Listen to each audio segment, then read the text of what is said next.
Assalamualaikum warahmatullahi wabarakatuh. Sebelumnya yang terhormat Prof. Pujiono selaku dosen mata kuliah Teori Akuntansi serta teman-teman 2024E sekalian. Jadi di sini kami dari kelompok 2 akan mempresentasikan mengenai pendekatan peristiwa dan perilaku. Untuk slide berikutnya bisa di next. Oke. Berikut anggota kelompok kami, ada Novita Rianti, Faza Atika, Safira Sabita, ada Hani, dan juga saya sendiri, Egi Julia Sabrina. Mungkin langsung saja kita masuk ke pembahasan yang pertama. Kepada yang bertugas dipersilahkan. Baik, terima kasih. Yang pertama di sini ada latar belakang. Nah, dulu akuntansi itu memakai pendekatan tradisional yang fokusnya cuma ke angka-angka keuangan kayak laba dan posisi keuangan. Tapi lama-lama pendekatan ini tuh dianggap kurang karena informasi yang ditampilkan belum tentu sesuai sama kebutuhan semua orang, misalnya investor atau manajer. Nah, karena dunia bisnis itu makin berkembang dan kompleks, orang-orang itu butuh informasi yang lebih lengkap, bukan cuma angka. Informasi itu harus bisa juga membantu untuk mengambil keputusan juga. Nah, makanya muncul pendekatan baru di akuntansi yang nggak cuma fokus ke angka, tapi juga ke informasi yang lebih luas. Seperti itu, teman-teman. Next slide. Nah, selanjutnya di sini ada jenis pendekatan. Nah, dalam perkembangan tersebut yang sudah saya jelaskan tadi, muncul beberapa pendekatan baru dalam teori akuntansi. Yang pertama ada pendekatan peristiwa atau events approach. Nah, event approach adalah pendekatan yang fokus ke kejadian ekonomi yang terjadi. Jadi nggak cuma lihat hasil akhirnya atau angka saja, tapi juga proses atau peristiwanya. Yang kedua ada pendekatan perilaku atau behavioral approach. Nah, ini tuh fokus ke perilaku manusia, baik yang membuat laporan keuangan maupun yang memakai. Jadi melihat bagaimana manusia itu mempengaruhi dan dipengaruhi informasi akuntansi. Kemudian yang ketiga ada human information processing. Nah, ini tuh bahas bagaimana manusia itu memahami dan mengolah informasi akuntansi. Nah, yang terakhir ada predictive dan positive approach. Nah, di sini itu digunakan untuk menjelaskan dan memprediksi praktik akuntansi yang terjadi di dunia nyata. Nah, pada pembahasan ini kita hanya membahas dua pendekatan, yaitu event approach dan behavioral approach. Selanjutnya akan disampaikan oleh teman saya. Baik, di bagian ini saya akan menjelaskan tentang events approach. Pertama, konsep events approach sendiri adalah pendekatan akuntansi yang berfokus pada peristiwa ekonomi yang terjadi dalam perusahaan, bukan hanya hasil akhirnya seperti laba atau aset. Secara definisi, events approach berarti akuntansi harus menyediakan informasi tentang peristiwa-peristiwa ekonomi yang relevan sehingga bisa digunakan dalam pengambilan keputusan. Tujuan dari pendekatan ini sendiri adalah untuk memberikan informasi yang lebih lengkap, relevan, dan fleksibel, serta membantu pengguna dalam memprediksi kondisi di masa depan. Jika dibandingkan dengan akuntansi tradisional, perbedaan ini adalah akuntansi tradisional itu hanya berfokus pada hasil akhir yang sudah diringkas, sedangkan event approach sendiri lebih menekankan pada proses dan kejadian yang terjadi. Nah, yang terakhir, peran informasi peristiwa dalam pengambilan keputusan itu sangat penting karena dengan mengetahui kejadian secara detail, pengguna dapat memahami kondisi perusahaan yang lebih baik dan membuat keputusan yang lebih tepat. Baik, selanjutnya akan saya serahkan kepada rekan saya.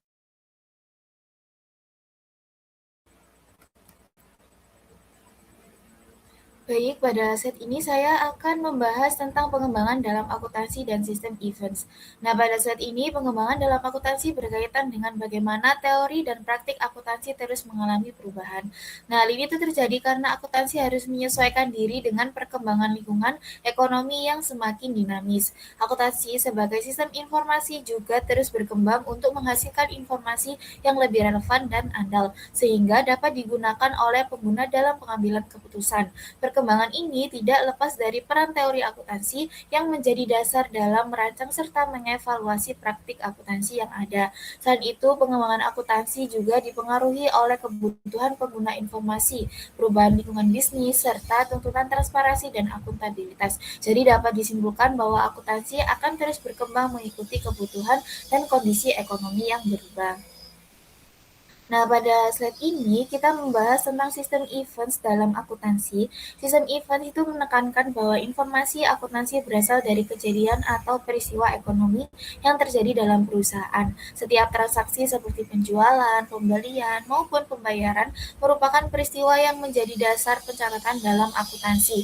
Jadi, akuntansi tidak hanya mencatat angka, tetapi juga mengidentifikasi, mengukur, dan melaporkan setiap kejadian ekonomi yang relevan. Dengan demikian, laporan keuangan sebenarnya merupakan hasil dari kumpulan berbagai peristiwa ekonomi yang telah diproses melalui sistem akuntansi. Nah, selanjutnya pada saat ini itu, pengembangan akuntansi dan sistem event saling berkaitan. Pengembangan akuntansi mendorong adanya perbaikan dalam cara mencatat dan melaporkan kejadian ekonomi agar informasi yang dihasilkan lebih bermanfaat. Pendekatan sistem event juga membantu akuntansi dalam mencapai tujuannya sebagai penyedia informasi untuk pengambilan keputusan karena fokus pada kejadian nyata yang terjadi dalam perusahaan. Sehingga dapat disimpulkan bahwa pengembangan akuntansi dan sistem events berperan penting dalam menghasilkan informasi yang lebih relevan, akurat, dan sesuai dengan kondisi ekonomi yang sebenarnya. Untuk slide selanjutnya akan dijelaskan oleh teman saya. Oke, kita masuk ke kelebihan dan nilai strategis dari event approach ini. Jadi kalau kita lihat teman-teman, event approach ini itu punya cara pandang yang agak berbeda dari akuntansi tradisional. Kalau biasanya kita langsung lihat angka hasil akhirnya, nah di event approach ini itu kita melihat peristiwa ekonomi yang terjadi di balik angka-angka tersebut. Nah, artinya pengguna itu nggak cuma lihat hasilnya berapa, tapi juga kenapa hasil tersebut itu bisa terjadi. Nah, ini tuh yang bikin informasinya tuh jadi lebih dalam gitu ya. Nah, selain itu, karena datanya itu tidak langsung diringkas, nah pendekatan ini tuh mengurangi distorsi yang biasanya muncul dari agregasi data. Jadi informasi yang dihasilkan itu lebih mencerminkan kondisi yang sebenarnya. Ditambah lagi informasinya itu bersifat fleksibel ya teman-teman. Jadi si pengguna itu bisa mengolah sendiri sesuai kebutuhan dan model pengambilan keputusannya masing-masing. Makanya dengan data yang lebih detail dan granular itu, kualitas keputusan yang diambil itu juga pasti berpotensi jadi lebih tepat. Next. Oke. Tadi kan udah dijelasin kalau event approach ini tuh detail gitu ya. Nah, karena detail yang tinggi itu, disitulah itu muncul adanya keterbatasan yang kritis seperti itu. Yang pertama, itu adanya risiko information overload. Jadi, karena semua peristiwanya disajikan, jumlah datanya tuh sangat banyak dan jadi bikin si pengguna itu malah kesulitan buat nyaring mana informasi yang benar-benar penting dan mana yang enggak. Nah, yang kedua itu belum ada standar yang jelas terkait peristiwa apa saja yang harus dilaporkan. Jadi, ini tuh mengakibatkan terjadinya perbedaan antara perusahaan dalam menyajikan setiap informasinya. Kemudian ada keterbatasan lainnya yaitu interpretasi dari data yang cenderung subjektif. Yang artinya ada dua orang tuh bisa narik kesimpulan yang berbeda dari data yang sama. Dan yang terakhir itu ada pendekatan event approach ini tuh menuntut kemampuan analisis yang cukup tinggi. Jadi gak semua pengguna itu bisa langsung memanfaatkan informasi secara optimal. Jadi bisa dibilang kelebihannya tuh pada pendetailannya, tapi juga pendetailan tersebut itu bisa menjadi kelemahan dari event approach tersebut. Next. Nah, ada tantangan dan kelayakan implementasi. Kalau lanjut ke sisi implementasi, event approach ini itu masih menghadapi cukup banyak tantangan, teman-teman. Salah satu yang paling utama itu adalah kesulitan dalam mengidentifikasi dan mengukur setiap peristiwa ekonomi secara akurat. Karena gak semua peristiwa itu bisa mudah buat diukur sama pakai metode akuntansi yang ada saat ini. Selain itu, penerapan pendekatan ini juga sangat bergantung pada teknologi dan sistem informasi akuntansi. Jadi kalau sistemnya belum mendukung, sulit buat kita mengolah data yang jumlahnya besar tersebut. Belum lagi, keberhasilannya itu juga bergantung sama kemampuan si pengguna dalam memahami dan menganalisis data tersebut. Jadi sampai saat ini pun, itu juga belum ada standar implementasi yang benar-benar baku. Jadi orang itu masih belum seragam dalam praktek penggunaannya. Jadi kesimpulannya, secara konsep sebenarnya event unggul karena dia tuh lebih informatif, tapi dalam praktiknya masih cukup menantang karena masih butuh sistem yang lebih jelas lagi seperti itu. Mungkin selanjutnya bisa dilanjutkan oleh rekan saya. Baik, yang selanjutnya yaitu kita akan membahas mengenai pendekatan perilaku atau yang disebut juga dengan behavioral approach. Nah, pendekatan ini itu menekankan bahwa informasi akuntansi itu tidak hanya sekedar angka saja, tetapi juga bagaimana informasi tersebut itu dapat dipahami, ditafsirkan, dan digunakan oleh manusia sebagai dasar pengambilan keputusan. Nah, artinya keputusan ekonomi itu tidak sepenuhnya bersifat rasional, melainkan dipengaruhi oleh faktor psikologis seperti persepsi, pengalaman, dan cara individu untuk memproses sebuah informasi tersebut.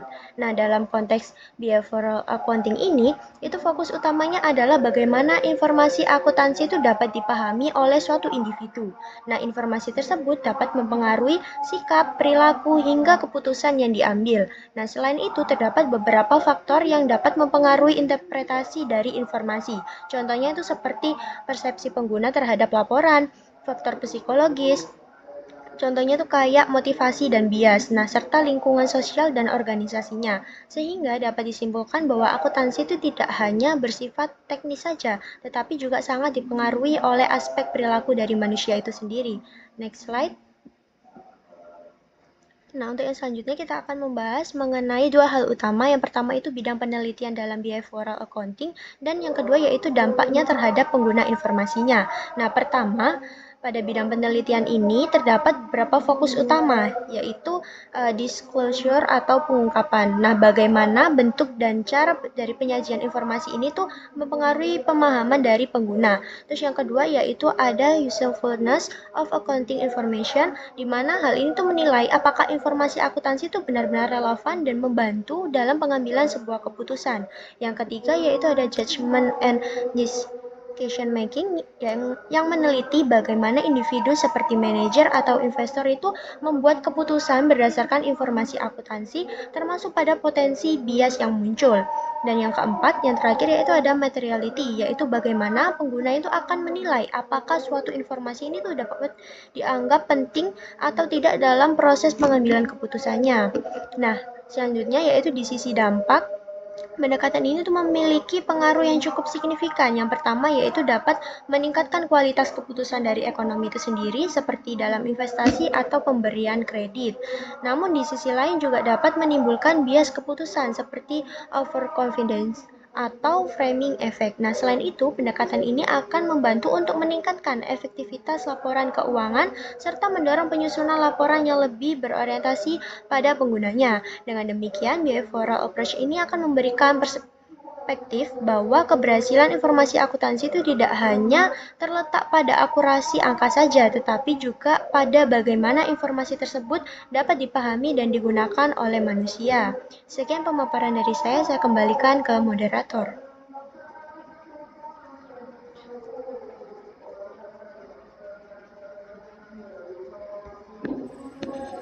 Baik, mungkin sekian pembahasan dari kelompok kami. Kurang lebihnya kami mohon maaf.